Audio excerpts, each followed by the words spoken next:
Hello people, welcome to another one of my travel vlogs. Today I'm in, can you guess, Toulouse, France. I'm in a little boulangerie, a little bakery. I picked up a sandwich because it's the morning, I'm starving. So I've got myself like a little chicken sandwich with mayo, I think it is. Looks delicious, I'm ready to eat it. Let's get going with the video. So, after arriving in Toulouse, I headed out from the station and started walking into the city. Earlier that morning, I'd been in Carcassonne, wandering around a medieval fortress. Now I was here, a couple of 100 kilometers further north, and the weather had definitely got the memo. It was grey, it was December, not dramatic, out of the world grey, just proper winter grey. The sort of weather where everyone owns a coat and actually remembers to wear it. Coming out of the station, you cross the river and you get your first proper look at the city. Nothing really jumps out immediately. You got a river, you got a sign of Toulouse. There's no giant landmark waiting for you, no Eiffel Tower moment. You just start walking. And honestly, I quite like cities that make you work a little bit for it. So I followed the ChatGPT route I'd planned earlier and headed into some of the quieter streets whilst walking along the river first. Very French-looking streets, might I add. The kind of streets where if somebody blindfolded you and dropped you there, you'd probably guess, France in it, within about 30 seconds max. The shutters, the balconies, classic. Slightly weathered facades, a bakery on every corner. The usual suspects. The weather wasn't doing Toulouse any favours either. Everything looks better in sunshine, but c'est la vie. That's just a fact. People talk about architecture, they talk about history, they talk about the culture, the cuisine, but sunshine is doing a lot of heavy lifting, a tremendous amount. People don't mention it enough. Still, even with the grey sky, there was something quite pleasant about walking around. Nothing felt rushed. It's quite quiet, to be honest. Nobody seemed particularly stressed when there were people around. Everyone was just getting on with their day, kind of. It felt like a weekend, to be honest. But a quiet one, a Sunday. Anyway, after a while, I found a little cafe within the hour. I was getting a bit peckish, and I decided to stop for a little bit. At this point, I'd been travelling since the early morning. I'd left home extremely early. I got a BlaBlaCar to Carcassonne, which is like a car sharing kind of app around Europe. And then I got a train to Toulouse, and then there I was. No breakfast before rock and roll. So I decided to pop in to this nice looking cafe for a sandwich. So I grabbed a cheeky sandwich, sat down for a while, warmed up a little bit, watched people going about their business, which is one of my favourite things to do when travelling. It's free, easy, fun, entertaining. And unlike most tourist attractions, it never closes. I've just arrived. My first impressions, I'd say, are one, the architecture of the buildings look pretty colourful. Two, it's a little bit nippier than down south. And three, it seems like I've gone through a few residential areas and they're bloody quiet, even though it's a Saturday.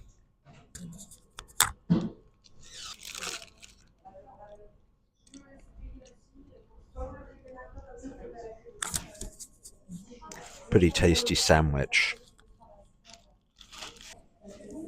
Or as the French would say, un sandwich.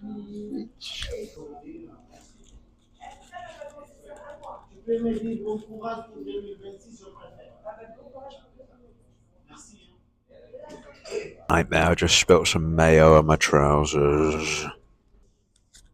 So a lot of people say the French are arrogant. But what are my thoughts? Being are French, my mum is French.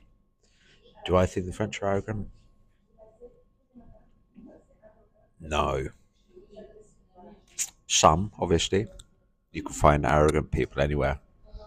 Maybe the French are a little bit more in general arrogant, or you could say confident, self-certain about certain things, and maybe a bit more direct.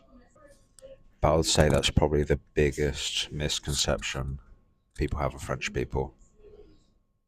My assumption is that most foreign people go to Paris and that's it, and they assume that all French people are like that. But I'd say it's blatantly false.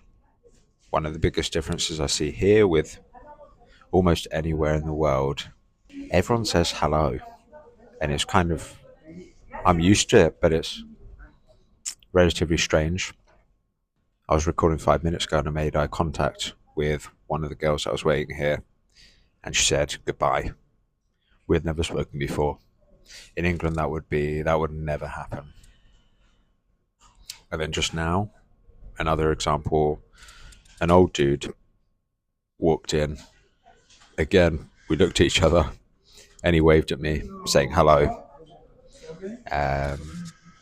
So for me, this arrogance that people think French people have is completely false and can be plainly visible as soon as you leave Paris. Bonjour. See, again, guy that works here, we accidentally looked at each other, and the most natural thing to do was say hello in a kind way. Again, in England or almost anywhere else I've been to, that's not happening. After that, I finished my sandwich, finished my coffee, standard coffee, carried on going. One thing I was noticing by this point was that Toulouse felt very different, or quite different, from the places I'd visited just previously. Carcassonne feels like somewhere people go to see. The castle, the fortress. Toulouse feels like somewhere people live a bit more, not such a tourist destination, though popular. And maybe that's why I was enjoying it. Or maybe I just hadn't unwrapped the gift that is Toulouse yet. There wasn't so far a huge amount happening. I wasn't ticking attractions off a list. I was mostly just wandering through neighborhoods, seeing where the streets took me. The weather was still doing its best impression of English November. Grey skies, cold air, people wrapped up in coats. The outdoor cafe terraces were technically open but not exactly packed. Most people seemed to have made the sensible decision to stay mostly indoors. As I carried on walking, I started coming across some churches and older buildings. One of the nice things about French cities is that you'll turn a corner expecting nothing much and suddenly find yourself standing in front of a building that is probably about at least a few 100 years old. And after about 5 minutes, you start taking it completely for granted. Oh, look, another beautiful church. Very spoiled, the French, aren't they? I walked around one of the church squares for a while. There was a Christmas tree set up nearby, a few decorations around, and despite the weather, it still had quite a pleasant atmosphere. Not busy, not empty, just enough people around to make it feel alive. The further I walked, the more Toulouse started to reveal itself a bit. Not in a dramatic way. There wasn't a single moment where I suddenly thought, oh, wow. It was more gradual than that. A nice street, then another nice street, then a square, then another interesting building. The sort of city that slowly improves the longer you're in it, or at least the direction I was heading in. And before long, I found myself heading towards what is probably the most famous part of the city centre. Eventually, I arrived at the main square. Place du Capitole, I think it is. And compared to some of the quieter streets I'd been walking through, this felt much more like the centre of things. Big, open space, plenty of people around, people walking in all sorts of directions, groups of friends, families, tourists taking photos, the usual mixture of people trying to get somewhere and people with absolutely probably nowhere to be.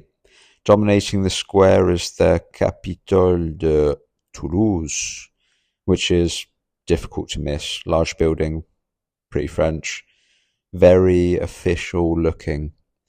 The sort of place where important administrative decisions are made, or at least meetings about meetings. I spent a bit of time here just watching everything going on. I filmed a reel or two. One thing I like about travelling in winter is that cities tend to feel more real and everything's just a bit cheaper. You don't get quite as many people racing around trying to see 10 attractions before lunch.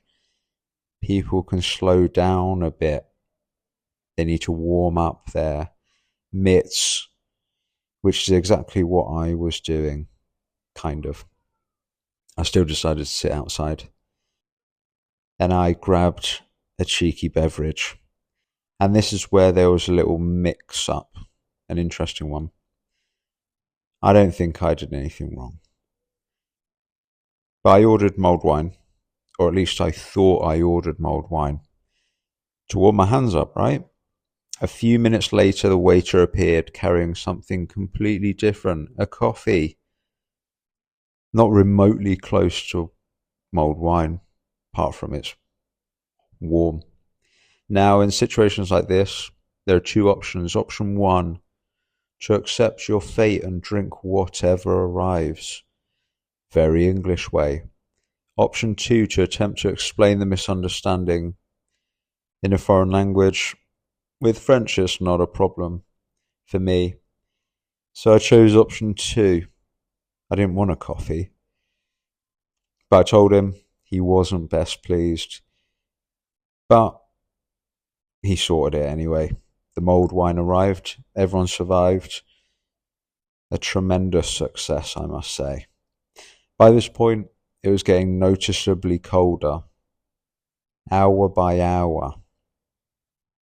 Minute by minute. People were pulling coats tighter. Gloves were coming on.